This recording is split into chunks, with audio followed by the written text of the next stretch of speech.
আসসালামু আলাইকুম বন্ধুরা, ঈদের ছুটিতে আপনারা বাসায় যাওয়ার জন্য অনেকেই চেষ্টা করতেছেন ক্রোম ব্রাউজার থেকে আপনারা ট্রেনের টিকিট কাটার জন্য, কিন্তু আপনারা কেউ সফল হচ্ছেন না যে আপনাদের টিকিটটি আপনারা কিভাবে ক্রয় করবেন। তো আজকে আমি আপনাদেরকে ট্রেনের টিকিট কিভাবে কাটবেন এবং অ্যাকাউন্ট কিভাবে রেজিস্ট্রেশন করবেন সেই সম্পর্কে ভিডিওটি সম্পূর্ণভাবে তৈরি করে দিচ্ছি। আপনারা কোনো প্রকার স্কিপ না করে আমার ভিডিওটি ধীরে ধীরে দেখবেন। ভিডিওটি যদি ভালো লাগে তাহলে অবশ্যই একটি লাইক করে দিবেন এবং চ্যানেলে নতুন হয়ে থাকলে অবশ্যই চ্যানেলটি সাবস্ক্রাইব করে পাশে থাকা বেল আইকনটি অল করে দিবেন। তো আমি এখানে লিখে ফেললাম যে ট্রেন টিকেট লিখে সার্চ করার পরে আপনাদের সামনে এরকম একটি ইন্টারফেস আসবে। ইন্টারফেসটি আসার পরে আপনারা প্রথমে একটি অপশন দেখতে পাচ্ছেন, বাংলাদেশ রেলওয়ে ই টিকেটিং সার্ভিস। তো আপনারা সিম্পলি সেই অপশনটিতে ক্লিক করে দিবেন। ক্লিক করে দেওয়ার পরে আপনাদের সামনে আরেকটি ইন্টারফেস শো করবে। তো আমি এখানে বাংলাদেশ রেলওয়ে ই টিকেটিং ক্লিক করলাম। ক্লিক করার পরে আমার সামনে এরকম একটি ইন্টারফেস শো করেছে। তো এখান থেকে আমি যেই কাজটি করব সেটি হচ্ছে, আপনারা এখানে কোথাও প্রথমে হাত দিবেন না। আপনাদের যেই কাজটি করতে হবে আমি আপনাদেরকে দেখাই দিচ্ছি। যেই সমস্যার কারণে আপনারা টিকিট কাটতে পারেন না, আপনাদের ফেইল্ড বা নানান ধরনের সমস্যার সম্মুখীন হতে হয়। তো আপনারা উপরে ডান পাশে একটি 3 ডট মেনু আছে, সেখানে ক্লিক করবেন। তারপরে দেখতে পাচ্ছেন হোম, লগ ইন, রেজিস্টার। আপনারা সিম্পলি রেজিস্টারে ক্লিক করবেন, কারণ এখানে আপনাদেরকে রেজিস্ট্রেশন করে নিতে হবে। তো আপনারা এখানে দেখতে পাচ্ছেন ফুল নেম প্রথমে। তো আপনাদের সিম্পলি ফুল নেমে ক্লিক করতে হবে। আপনার যেই নাম সেই নামটি আপনাদেরকে এখানে সিম্পলি বসিয়ে দিতে হবে। তো আমি এখানে আমার ফুল নেম দিয়ে দিলাম এমডি মোস্তাকিম সরকার। আমি এখানে আমার ফুল নামটি খুব সিম্পলি বসিয়ে দিলাম। তো আপনাদেরকে দেখাচ্ছি যেভাবে আমি আমার নামটি লিখেছি আর সামনে শো করেছে, আপনারা দেখতে পাচ্ছেন এমডি মোস্তাকিম সরকার। আমি আমার নামটি সিম্পলি এখানে ক্লিক করেছি। তারপরে আমার ইমেইল অ্যাড্রেস, আমি আমার ইমেইল অ্যাড্রেসটি এখানে সিম্পলি বসিয়ে দিচ্ছি। আমি আমার ইমেইল অ্যাড্রেসটি খুব সিম্পলি এখানে বসিয়ে দিচ্ছি। আপনাদের ইমেইল অ্যাড্রেস যদি না থাকে তাহলে আপনারা আপনাদের সিম্পলি একটি ইমেইল অ্যাড্রেস তৈরি করে নেবেন। ইমেইল অ্যাড্রেস তৈরি করে নেওয়ার পরে এখানে বসিয়ে দিবেন। তারপরের অপশন আছে মোবাইল নাম্বার। আপনারা মোবাইল নাম্বারটি আপনাদের মোবাইল নাম্বারটি দিয়ে দিবেন। আমি আমার মোবাইল নাম্বারটি এখানে বসিয়ে দিচ্ছি। তো যেহেতু আমি আপনাদেরকে আমার মোবাইল নাম্বারটি দেখাচ্ছি, প্লিজ দয়া করে আপনারা কেউ ডিস্টার্ব করবেন না বা কেউ কল দিবেন না যদি আপনাদের অতি প্রয়োজন হয় তাহলে। তো প্রথমে যেই মোবাইল নাম্বারটি ব্যবহার করলাম, তারপরে কনফার্ম মোবাইল নাম্বার, সেখানে যাই আবার আমার মোবাইল নাম্বারটি ব্যবহার করলাম। তো তারপরের অপশনে আপনারা দেখতে পাচ্ছেন ইন্টার পাসওয়ার্ড। খুব সিম্পলি আপনারা একটা পাসওয়ার্ড দিবেন, যেই পাসওয়ার্ডটি আপনাদের মনে থাকবে। আপনাদের মোবাইল নাম্বার এবং পাসওয়ার্ডটি অতি গুরুত্বপূর্ণ, তাই আপনারা আপনাদের পাসওয়ার্ড এবং মোবাইল নাম্বার আপনারা লিখে রাখবেন। তো আমি এখানে মোস্তাকিম 1234 দিয়ে আমার পাসওয়ার্ডটি ব্যবহার করলাম।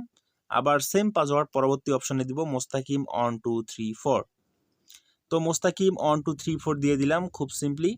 তারপরে আপনারা দেখতে পাচ্ছেন আইডেন্টিফিকেশন টাইপ। তো এখানে আপনারা ক্লিক করবেন। ক্লিক করে দেখতে পাবেন বার্থ সার্টিফিকেট এবং এনআইডি, মানে জন্ম নিবন্ধন কার্ড অথবা এনআইডি নাম্বার। যদি আপনাদের এনআইডি নাম্বার থাকে তাহলে এনআইডি। আমি এনআইডিতে ক্লিক করলাম। ক্লিক করে দেওয়ার পরে আমি আমার এনআইডি নাম্বারটি এখানে বসিয়ে দিচ্ছি। তো আমি আমার এখানে এনআইডি নাম্বারটি বসিয়ে দেওয়ার পরে আপনারা দেখতে পাচ্ছেন পোস্ট কোড দেওয়া আছে। আমি আমার পোস্ট কোড দিয়ে দিচ্ছি 5250।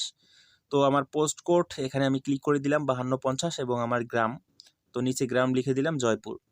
তারপরে আমি সাইন আপ করে নেব, যেহেতু আমার অলরেডি একটি অ্যাকাউন্ট আছে। সো আমি আর এখানে সাইন আপ করলাম না, আপনারা এখান থেকে সাইন আপ করে নেবেন। সাইন আপ করার পরে আপনাদের অ্যাকাউন্টটি কমপ্লিট।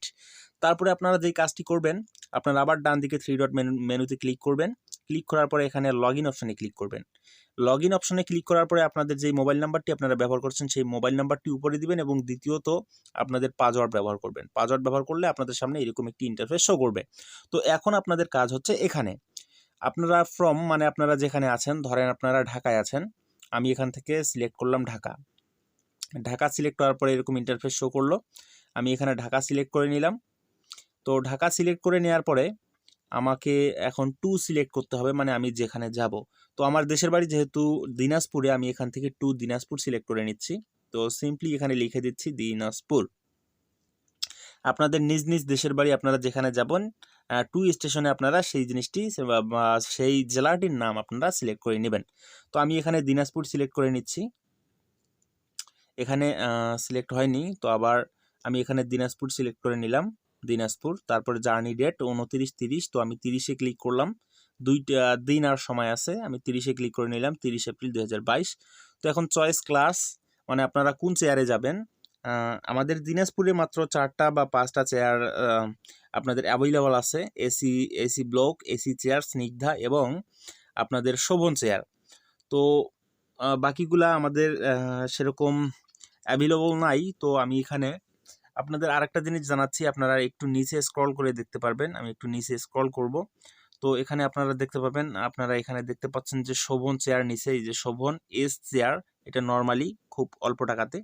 তো আমি এখানে এসি চেয়ার সিলেক্ট করে নিলাম, নেওয়ার পরে ফাইন টিকিটে ক্লিক করব। ফাইন টিকিটে ক্লিক করলাম। ফাইন টিকিটে ক্লিক করার পরে আমার সামনে এরকম একটি ইন্টারফেস শো করবে, আপনারা দেখতে পাচ্ছেন। এরকম একটি ইন্টারফেস শো করেছে, যেখানে আমি যা সিলেক্ট করেছিলাম সেই অপশনটি আসছে এসি মানে এসি চেয়ার।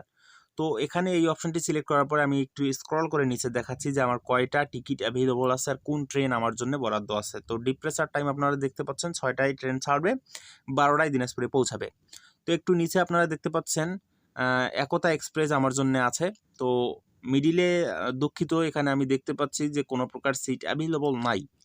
তো যেহেতু ঈদের মৌসুম আর ঈদ, সেহেতু টিকিট পাওয়াটাই খুব মুশকিল, টিকিট পাওয়াটা খুব টাফ ব্যাপার। তো সেহেতু আমি আপনাদেরকে এই ভিডিওর মাধ্যমে টিকিট কাটানোর পদ্ধতি দেখাতে পারলাম না। তো আমার ডিসক্রিপশন বক্সে আমার আগের ভিডিও লিঙ্ক দিয়ে দিচ্ছি, আপনারা কীভাবে টিকিট কাটবেন ফুল ভিডিও আপনারা পাবেন এবং খুব সিম্পলি আপনারা ভিডিওটি দেখলে টিকিট কাটতে পারবেন। তো বন্ধুরা, আপনারা যদি আপনাদের রেজিস্ট্রেশন কমপ্লিট করতে পারেন তাহলে অবশ্যই আমার ডিসক্রিপশন বক্সে প্রবেশ করুন এবং ডিসক্রিপশন বক্সে দেওয়া লিঙ্কটি ওপেন করে আমার ট্রেনের টিকিট কাটার ফুল ভিডিওটি আপনারা দেখুন। আপনাদের আশা করি টিকিট কাটতে কোনো প্রকার সমস্যা হবে না ইনশাআল্লাহ। তো ধন্যবাদ।